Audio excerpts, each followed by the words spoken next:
اچھا، اب خان صاحب نے، ناظرین کرام میں آتا ہوں ان معاملات کے اوپر جو طاقتور حلقوں کے ساتھ ان کی چیزیں کی جا رہی ہیں، اور اعتزاز احسن صاحب نے جو بجلیاں گرائی ہیں ان کے اوپر، لیکن عمران خان صاحب نے ایک جو کل ٹویٹر سپیس ہے اس میں بڑی اہم باتیں کی۔ عمران خان صاحب نے کہا کہ وہ آج اپنی اہلیہ بشریٰ بیگم کے ساتھ عدالت میں پیشی کے لیے اسلام آباد جا رہے ہیں اور ممکن ہے کہ انہیں گرفتار کر لیا جائے۔ عمران خان نے کہا کہ سوشل میڈیا پر ہماری حمایت کرنے والوں کو گرفتار کیا گیا، اس وقت پاکستان میں جو ہو رہا ہے ایسا کبھی نہیں ہوا۔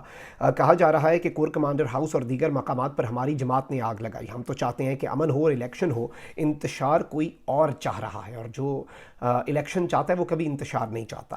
عمران خان نے مزید کہا کہ یہ پہلے بھی ہو چکا ہے کہ واقعات کا فائدہ اٹھا کر مخالف کو ختم کر دو، یہ جان کر فضا بنا رہے ہیں کہ دوبارہ گرفتار کریں تو لوگ خوف زدہ ہو کر کھڑے نہ ہوں۔ انہوں نے کہا کہ یہ جو مرضی کر لیں، چیلنج کرتا ہوں جب الیکشن کرائیں گے ہم جیت جائیں گے۔ نگران حکومت اب غیر قانونی ہو چکی ہے، وہ تو ان کی پراکسیز ہیں۔ نگران حکومت اور آئی جیز پر کیسز ہوں گے، یہ جو ابھی کرنا ہے کر لیں، بعد میں جیلوں کے انہیں بھی بڑے چکر لگانے پڑیں گے۔ کل اسلام آباد جا رہا ہوں، یعنی کہ آج قانون تو ہے نہیں، یہ کسی بھی چیز پر مجھے گرفتار کر سکتے ہیں۔ اس پر عمران خان صاحب نے اور بھی بڑی باتیں کی، سب کچھ کلیئر کیا۔ عمران خان صاحب کہہ رہے ہیں کہ کہا کہ کور کمانڈر ہاؤس جل گیا، اس پر بھی انکوائری نہیں ہوئی۔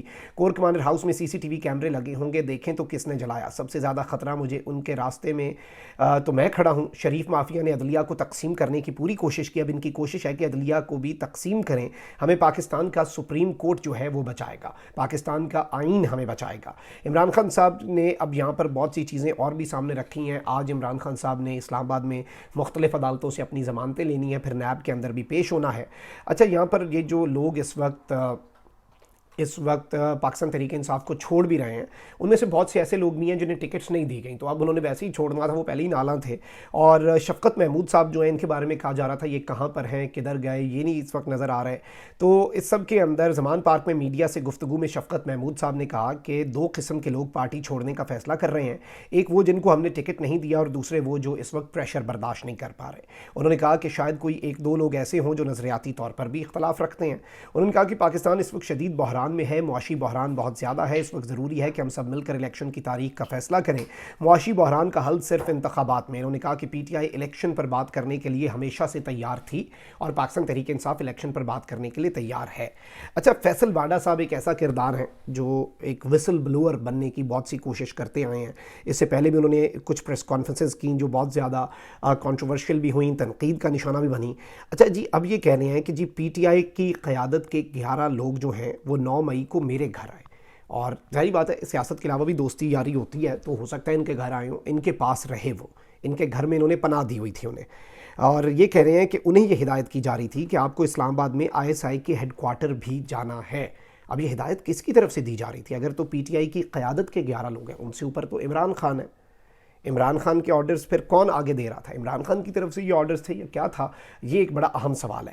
اور انہوں نے کچھ اور انکشافات بھی کیے ہیں۔ تحریک انصاف کے سابق رہنما اور رکن قومی اسمبلی فیصل واڈا نے انکشاف کیا ہے کہ جب عمران خان وزیر اعظم تھے تو انہیں اس وقت کے D G I S I general Asim Munir کو ایمانداری سے کام کرنے پر برطرف کر دیا تھا، کیونکہ خان صاحب نے اگلے دن یہ بات کہی کہ میں نے جو بشریٰ بی بی کے حوالے سے ایک تھیوری پائی جاتی ہے کہ عاصم منیر صاحب اس وقت ڈی جی آئی ایس آئی تھے، انہوں نے بشریٰ بی بی کے حوالے سے کرپشن کے ثبوت دکھائے تو خان صاحب نے ہٹا دیا۔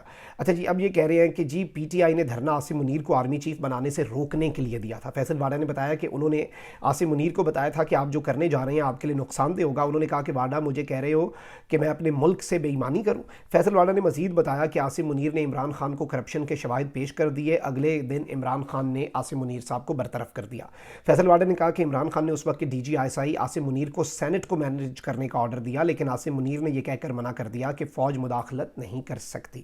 عاصم منیر نے عمران خان کو کہا کہ یہ جمہوری معاملہ ہے، آپ جمہوری طریقے سے نمٹیں۔ فیصل واڈا نے دعویٰ کیا کہ گھڑی اسکینڈل میں عمران خان کو 3-4 کروڑ روپے ملے، باقی کے 20-25 کروڑ اپنے پرائے سب نے مل کر لوٹے۔ شہزاد اکبر اکیلے نہیں تھے، انہیں خاص آدمی کی سپورٹ تھی۔ عثمان بزدار کے آڈیو ویڈیو شواہد خان صاحب کو دکھائے گئے تھے۔ بزدار کے آڈیو ویڈیو شواہد خان صاحب کو دینے کے گواہ کابینہ کے اور لوگ بھی ہیں، لیکن خان صاحب نے ان تمام تر چیزوں کو اگنور کیا۔ یہ خان صاحب کے اوپر ایک بہت بڑی چارج شیٹ ہے فیصل واڈا صاحب سے، جو کہ نارملی یہ پرسیپشن بلڈ کرتے ہیں کہ وہ خان صاحب صاحب کے ساتھ بہت لائل ہیں، خان صاحب کے بہت زیادہ سگے ہیں، اور خان صاحب کی پارٹی کے اندر کچھ لوگ ہیں جو خان صاحب کو ورگلا رہے ہیں، لیکن اس مرتبہ انہوں نے جو باتیں کی ہیں وہ ڈائریکٹلی عاصم منیر صاحب کے حوالے سے ہیں، اور یہ جو ایک کشیدگی ایسے مزید گہرا اگر ان باتوں کو مان لیا جائے تو یہ چیزیں کریں گی۔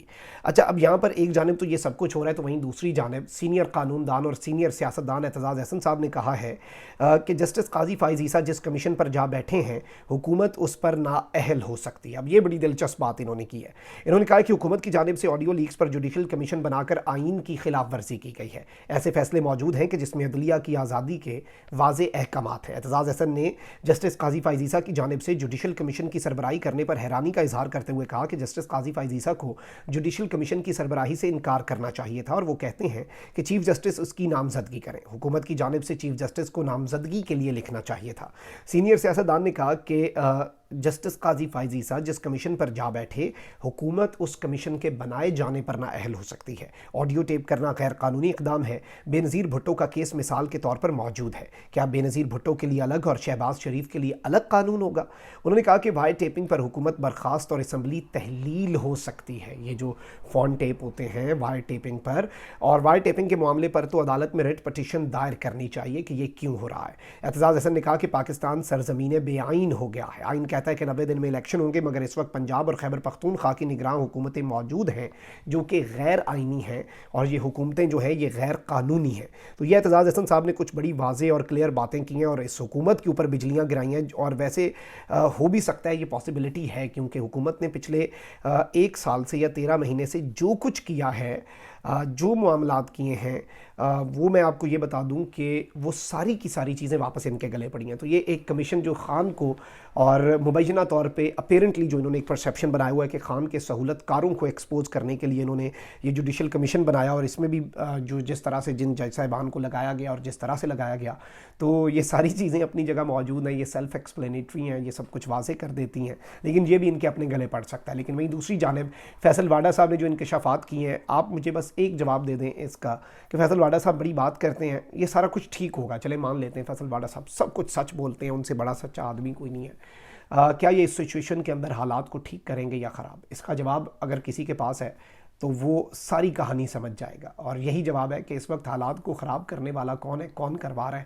اور فیصل واڈا صاحب ان حالات کی خرابی کا ذمہ دار کیوں بن رہے ہیں، تاکہ جو ایک ایگزسٹنگ کانفلکٹ ہے، میں نہیں سمجھتا کہ پاکستان تحریک انصاف جو کہ پاکستان کی مقبول ترین سیاسی جماعت ہے، اسے پاکستان کی پاورفل ملٹری اسٹیبلشمنٹ جو کہ ایک انتہائی منظم ادارہ ہے اس کے ساتھ لڑنا چاہیے۔ اس لڑائی میں پاکستان کا نقصان ہے اور کسی کا نہیں، اور اس طرح کی لڑائی کو جو لوگ پروموٹ کرتے ہیں ان پر بھی ایک کوسچن مارک لگنا چاہیے۔ اپنا بہت خیال رکھیں، اللہ نگہبان پاکستان۔